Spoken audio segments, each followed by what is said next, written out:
Welcome. Welcome to this part of the third module. We will talk about the interview with the women who survived violence.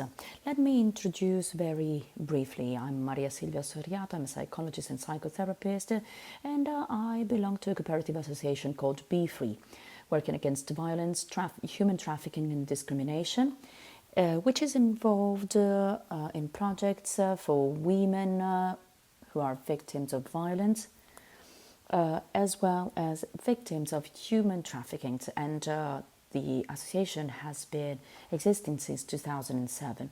There are several professionals, such psychologists, anthropologists, lawyers, that manage some centers, some hubs in the center of Italy, near Rome in particular. Federica Pestagallo and I, Federica will talk after me, we're entrusted with this module about the pathway to abandon violence, and in particular I will deal with the interview with a woman survivor of violence. How to listen to a woman and build together with her an empowerment pathway, an empowerment project. This is based on a trust relationship with the operator.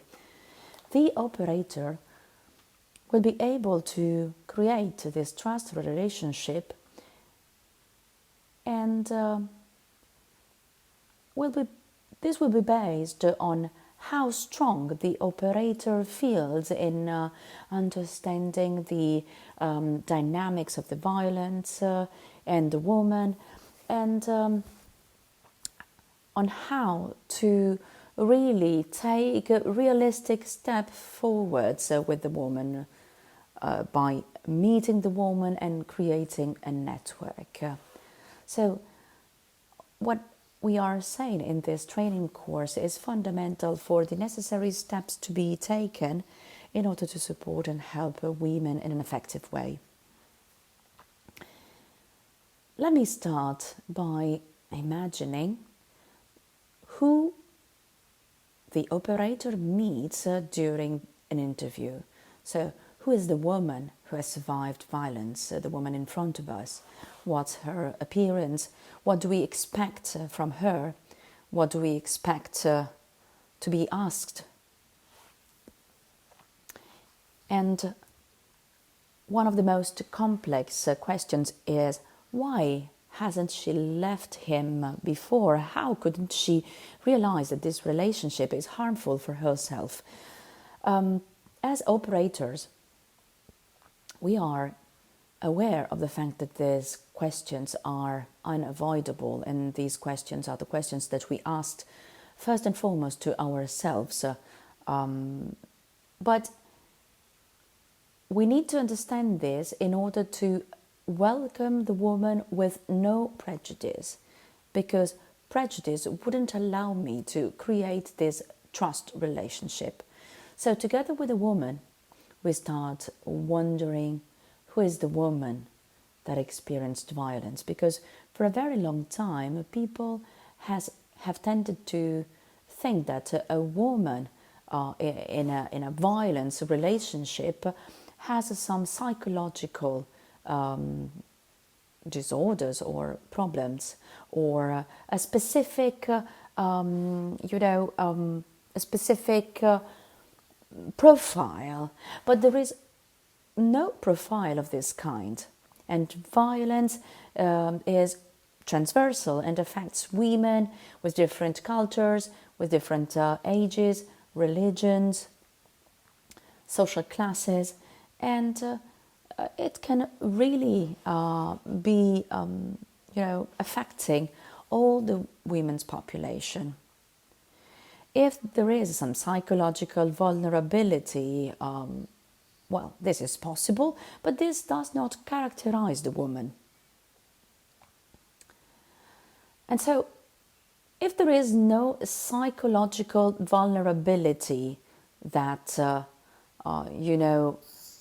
brings the woman into a situation of violence, we should understand that we need to stop violence by entering into the dynamics of violence itself. So let's start from the main features, the most specific features. First, violence does not appear suddenly. There is a gradual shift from domination to violence. Violence appears in most of cases long after the beginning of a relationship. And this condition leads the woman into a situation of violence even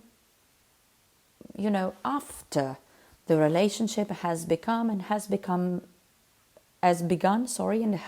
stable. One of the main aspects within the dynamics of violence is isolation. The woman is gradually isolated from her network, her family, her friends, and her social network. This doesn't mean that the woman has no contacts with other people, but it means that, the perpetrator of violence is the only reference point and also the only possible support in the life of the woman.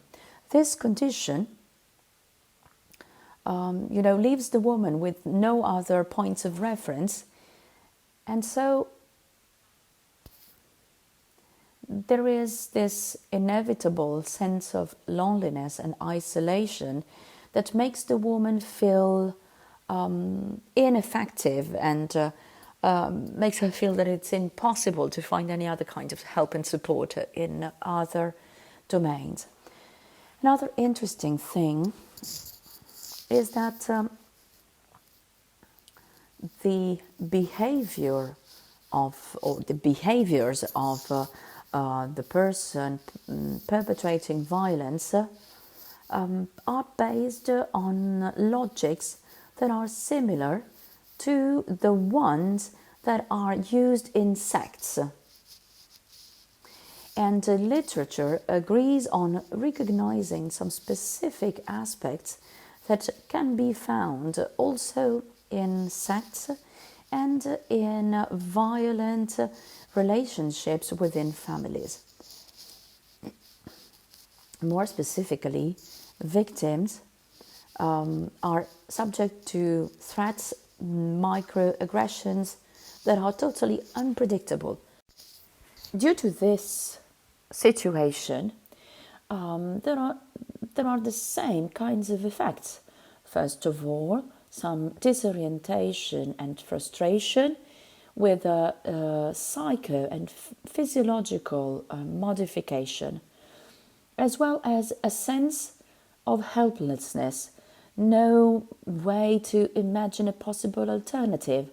And this kind of isolation brings about an impoverished vision of herself that is characterized by guilt and shame. Another characteristic in the dynamics of the violence and an example of manipulative communication by the perpetrator, and all the actions of the perpetrator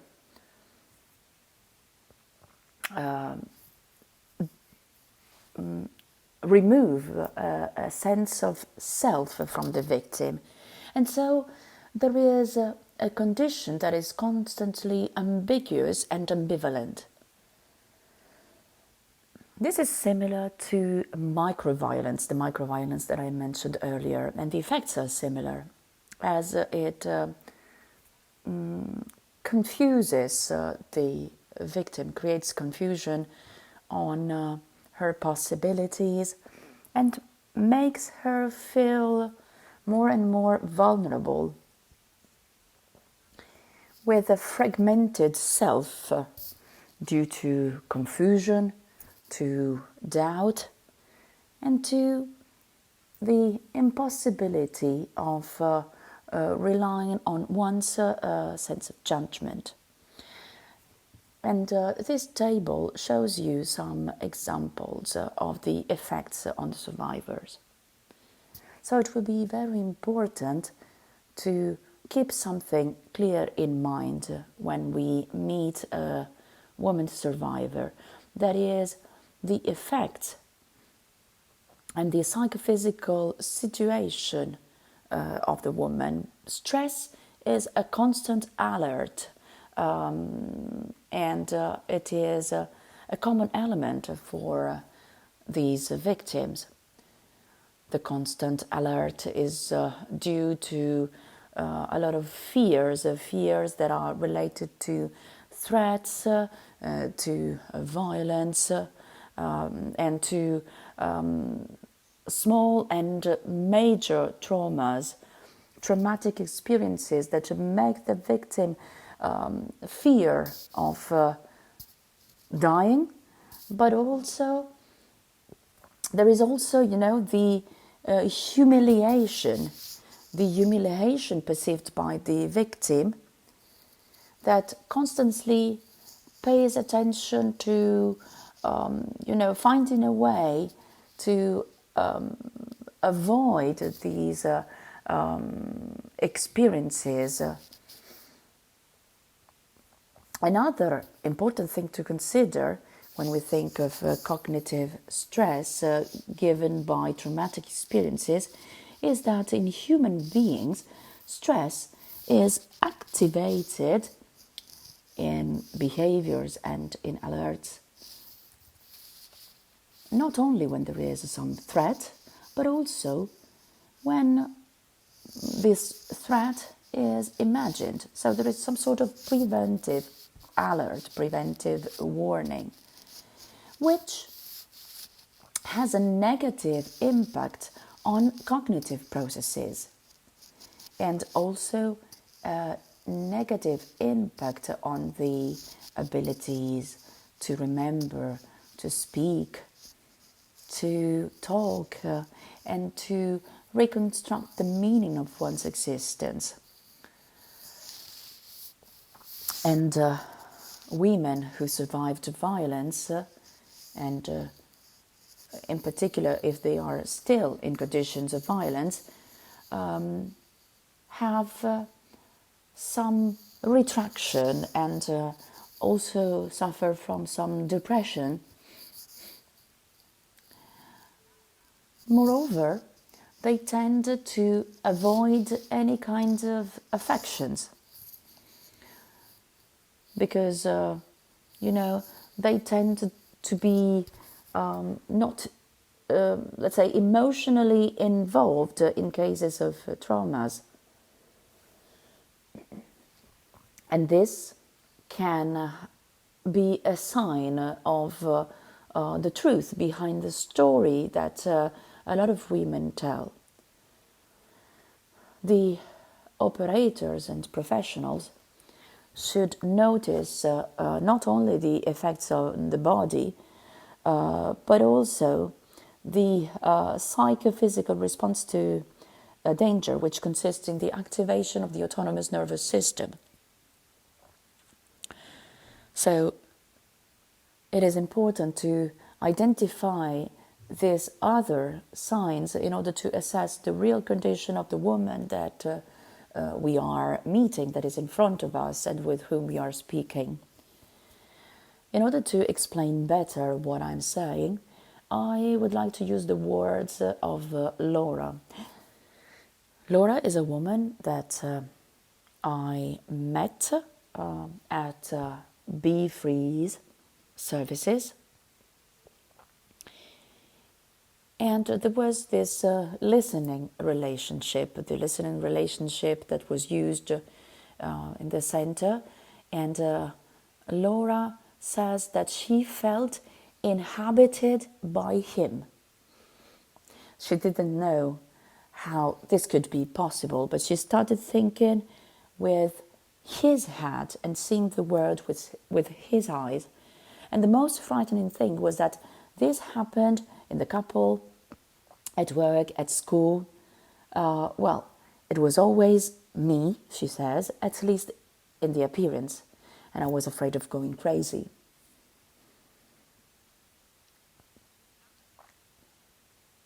Laura told me very clearly about the effects, and so the effects of long-term stress from a psychophysical point of view. So there is often or always an alteration of the sleep-wake cycle, psychosomatic disorders, hyperactivation, dissociation, eating disorders, depression, an alteration of cognitive functions, and clearly a general state of anxiety. In order to introduce the next content, I'm going to use the words of Laura once again. And I'm reading. He told me that I was a nobody, bad, and deserved to be punished. I thought he was definitely right, but I wasn't that great, since I couldn't calm him down. And then, in another episode, after a violent scene where he broke my nose, on the advice of the police, I asked my husband to leave. The next morning, while taking the children to school, I found him lying in front of the door. He had slept on the whole way, and he was imploring me to let him in. He said, "I can't go to work. I have to wash." And Laura says, "I was ashamed and guilty, so I let him in." Laura tells us that she felt ashamed and guilty. And the sense of guilt and the experience of the inversion of guilt is a characterizing dynamics in the relationship, in the violent relationships. It happens that a woman starts feeling responsible for the partner's behaviors. And this happens through a narration of the mistreater and a manipulation that is ambivalent, paradoxical, similar to what I was mentioning earlier. And so this completely really reverses the narration of events. And so the victim starts being at the first place in terms of guilt, being the cause responsible for what happened. A woman can get to this point after she has been made so vulnerable due to the stress conditions that I mentioned earlier. She's so isolated, so alone, so much in this relationship that it is impossible to think of any kind of empowerment. And at that point, she starts thinking that the relationship she's in is the only relationship, the only possible relationship. And so this happens very often. The more guilty I feel, the guiltier I feel, the more I will think that this is the only possible thing that I can live. And this is why it is so important to, meet the operator. So, guilt and shame, that's what Laura expressed. What is shame here? Shame is another experience that characterizes the effects and the dynamics of violence as guilt. And the sense of self is built on the inability to be. This is a shame, the inability to be a woman, a person worthy of love in particular. And it is clear that every experience is personal and it is related to the specific traits of every story. But this is really transversal. This is something that all the violent stories have in common. And very often it accompanies the sense of guilt There is also another important point, that is understanding what it means to be a victim of violence. Here, culture is also playing a role, because it depends on how every human being is seen when this human being is vulnerable, weak. Because, the society can blame someone as a weak, helpless, and incapable person, incapable of changing her situation. So it is very important for the operators to have clear in mind all these points in order to help the woman overcome, this feeling of shame. In particular, it is important not to emphasize this shame by expressing personal opinions, judgments, even not directly. So after this overview on the main aspects of violence that are fundamental for the interview to be conducted in an effective way, we then move on to what actually characterizes the interview with a woman survivor of violence. So, the interview with a survivor is based, first of all, on empathic listening, on the absence of judgment, and it should have clear in mind the purpose of the interview, that is, the creation of a trust relationship which aims to refer the woman to specialized services. So the operator acts as a bridge and is just one of the stakeholders involved in the woman's project to get out of violence, to abandon violence. What should not instead characterize the interview with a survivor? So what shall we avoid? First of all, the operator must never force the woman to tell her story. The operator waits for the woman to talk and respects the decisions that a woman has made, because the woman should feel like having the power. Well, she actually has the power to tell her story, to express herself. And it is not a psychological intervention, because even psychologists are there only to collect information, to listen to her story and act as a bridge. It is not a psychological intervention. We listen to the woman's story, respecting her time and decision. The interview is never easy when we talk about violence, so it is very important for the operator to be prepared. And I'm not just referring to the training of the operator herself, but I'm also talking about the attention for the preparation of each and every interview. What do I mean by preparation? First of all, the preparation of the setting.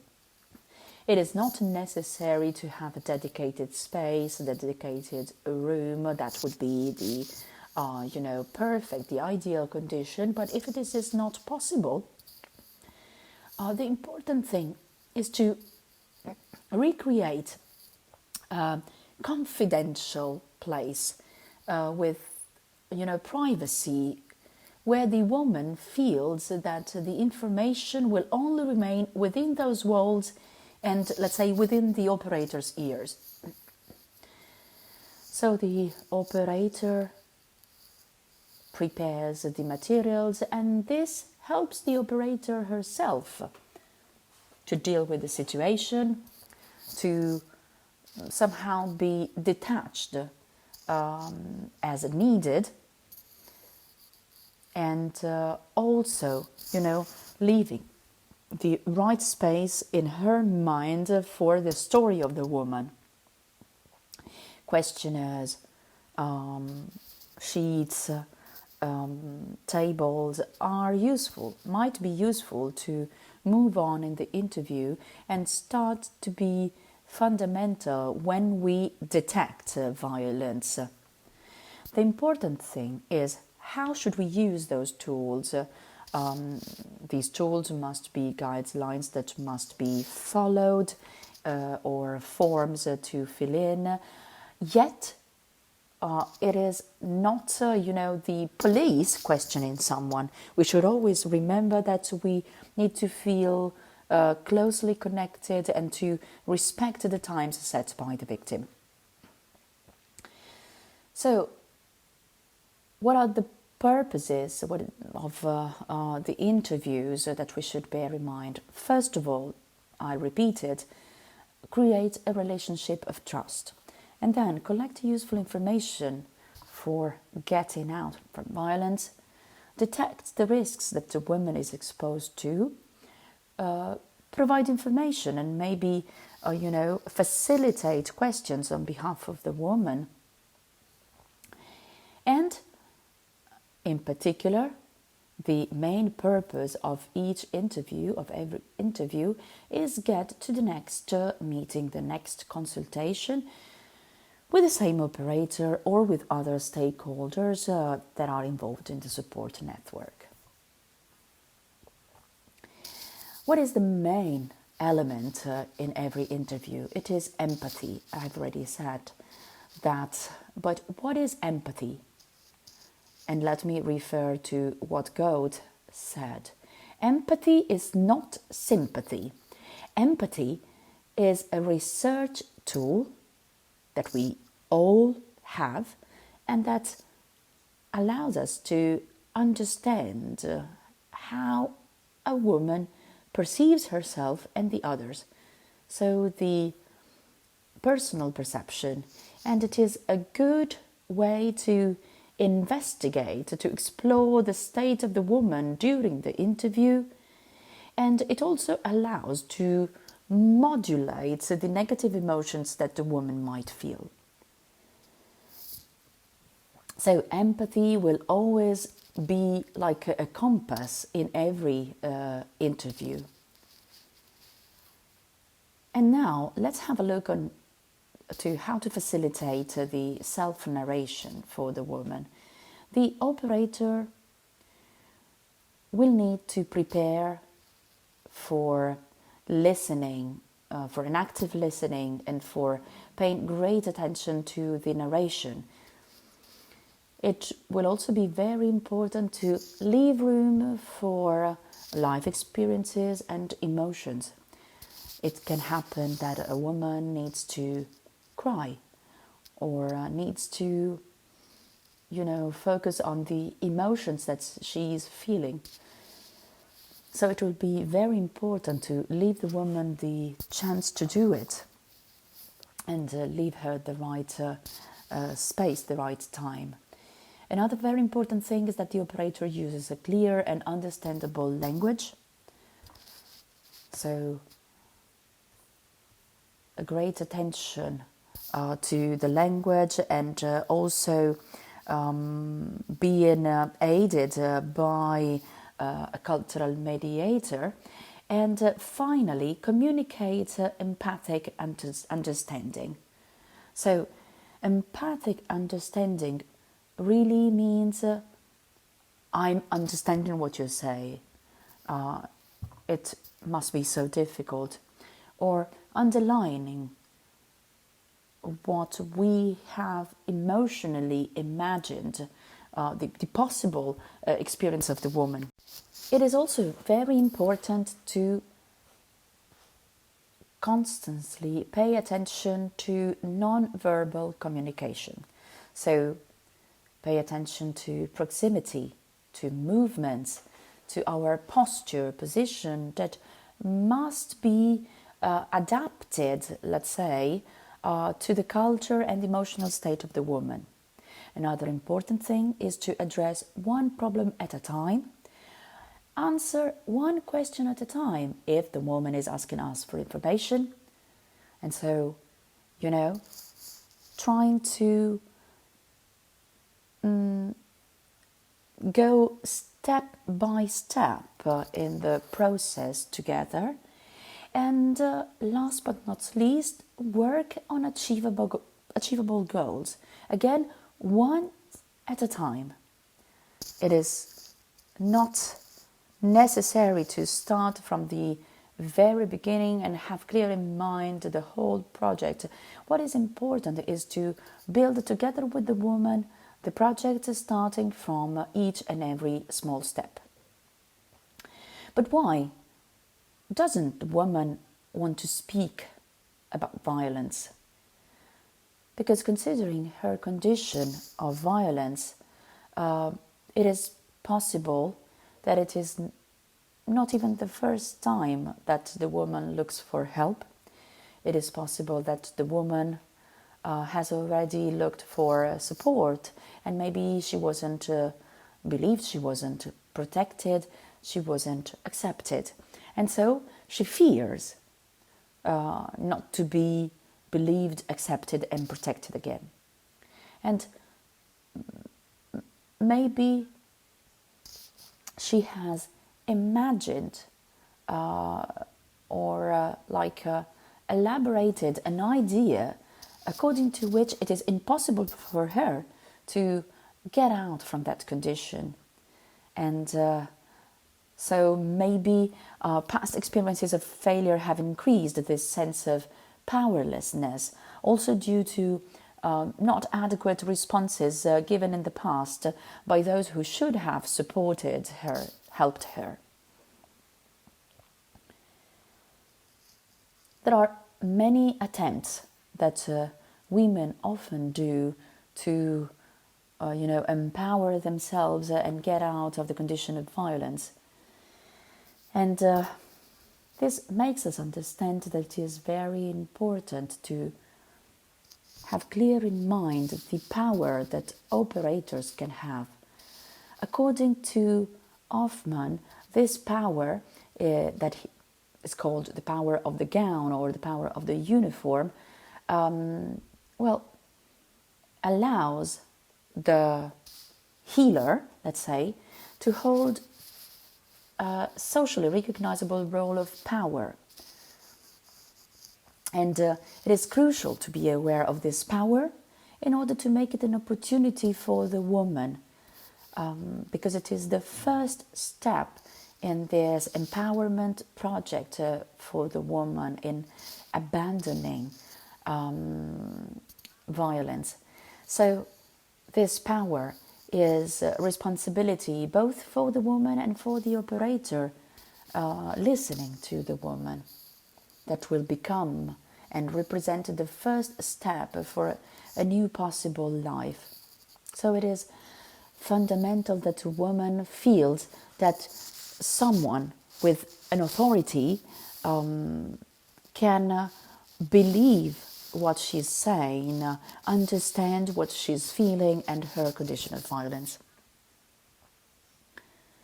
It is also very important to know the possible obstacles that there might be to communication, and so the things that we should avoid. So the things to avoid are as important as the things to do, and so we should always avoid doing some things such as having preconceived or judgmental ideas,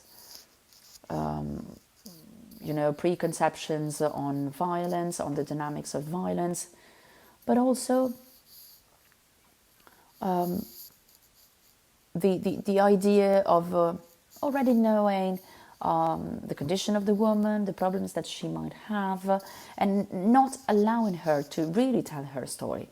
Another possible obstacle is that the fact that we don't have enough, let's say, space, enough room for the woman's problems. and being distracted by personal problems and personal conditions. And this is in line with what I was saying earlier about the importance of preparation before the interview, also on behalf of the operator. And last but not least, there is an obstacle that can be very negative, not only for the interview, the first interview, but also for the creation of the trust relationship in general. That is, giving advices. Giving advices is to be totally avoided unless they are only pieces of information, because it is very important to respect both the timing and the wishes of a woman without giving recommendations or advices. Another obstacle to communication is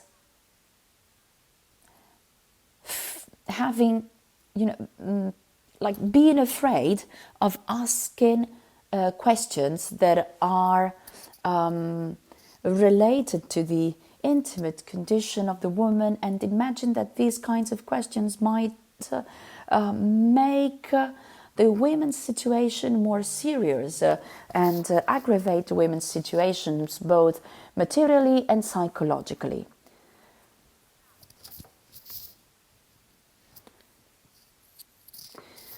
And so listening to the woman requires to pay attention to the right timing. Asking questions about violence is not what aggravates the women's situation. Indeed, it makes violence an experience that needs to be, talked about. And very often, if there is, some resistance on behalf of the operators who is not ready to ask some questions, but there are some fears. But the operators should remember that they represent an important network supporting the woman. And if the operator feels the strength of this network, she will also feel to be powerful, strong, and able to help the woman to abandon the situation she is in. Moreover, there can be very strong emotional reactions on behalf of the victims, and maybe the operator can be afraid of managing these situations. But as I have already said, the interview is not psychotherapy, and so the woman will have only, let's say, normal reactions that come with dramatic experiences and with telling dramatic experiences. So the operator should listen to the affective expression of this dramatic experience, and this will be maybe recognized by the woman. There is another thing to keep in mind. There is a risk for re-traumatization. It is important that the operator remembers that, telling one's tragic experience is or can be like re-experiencing the trauma, the traumatic experience. And this event might leave a mark on the woman. So how can we understand if there is a way to avoid re-traumatization? There is an effective way, that is being deeply and closely in contact with the woman and keeping an empathic attitude. Empathy is the only element that can avoid re-traumatization. And the more empathic, the more we will be able to avoid the risk of re-traumatization. There are risks for the woman, but it is also important to mention the risks for the operator. These risks are also worth mentioning because, the operator is faced with dramatic, tragic life experiences.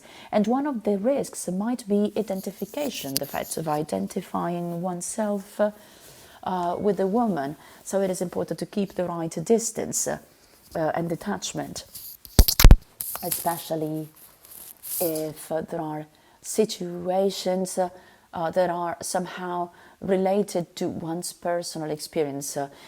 This is why it is very important to be prepared, to have this specific preparation and to, hold the professional position that we have and that allow us to have the right distance, keep the right distance and detachment. There is also a risk for a vicarious victimization, which might entail some suffering for the operator. And so, once again, preparation before every interview is very important, as well as, sharing what happened with other colleagues, feeling part of a wider network, because we should not really bear the burden of a narration of a story that is so difficult to be listened to be accepted, so traumatic. Another risk that the operator might run is to be in a salvific position. So this I will save you relationship is very dangerous, and this might really jeopardize not only the relationship but also, and in particular, the operator. Because, on one hand, we have the worker, the operator, that is a strong salvific woman, and on the other side there is a woman, a victim that is only a victim to be saved. And so the relationship would get too polarized. It is therefore very important to remember that any kind of empowerment project is co-constructed, co-created by a woman, respecting the times and the possibilities of the woman herself. It is always very important to have clear in mind the goals of every interview, the goals of every, meeting with the woman, and of taking in charge. The first goal is reception, welcoming the woman. Then there is, the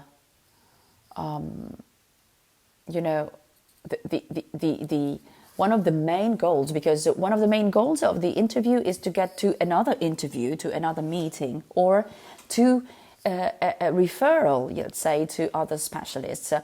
So the fact of detecting the violence, but also connecting the woman to the existing support network is fundamental for her project to, get out of violence. After reception, detection, during the first interviews, the woman is told about the existence of this network against violence, and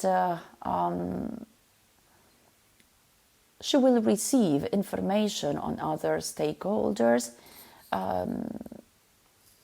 and will be given all the contact details, the social services, everything characterizing the local network to refer to. Apart from the risks that the woman might run, there are also some everyday difficulties that the woman will encounter together with the needs and expectations. So it is very important to consider needs, expectations, and carry out an analysis. So not only what the operator aims to do with her, the network also monitors and assesses its operations in order to, adjust the intervention and the resources implemented with a view to facilitating the women's access to other stakeholders and create, together with the woman, her project to get out of the violence. This network work is focused on the person. It is person-centric or woman-centric, where the woman is really at the center of the work of every social operator. The long-term goal, instead, will always be the empowerment. Any intervention will be focused on empowerment in order to, show the hidden resources of the woman and strengthen her power of choice, self-esteem, and the real emancipation, the real empowerment for herself and her children. Because the interventions centered on empowerment aim to strengthen the individual's power of choice, facilitating the understanding of events, the awareness of the problems, the perception of the risk, the decision-making skills, and the conversion of uncertainty into positive terms. It is a multidimensional process. It is a progressive one, gradual. And the woman gradually makes a decision for herself and for the others in a social, political, and economic environment. In terms of transformation, this means a change in the power relationships between genders and in the personal and community relationships. Thank you very much for your attention.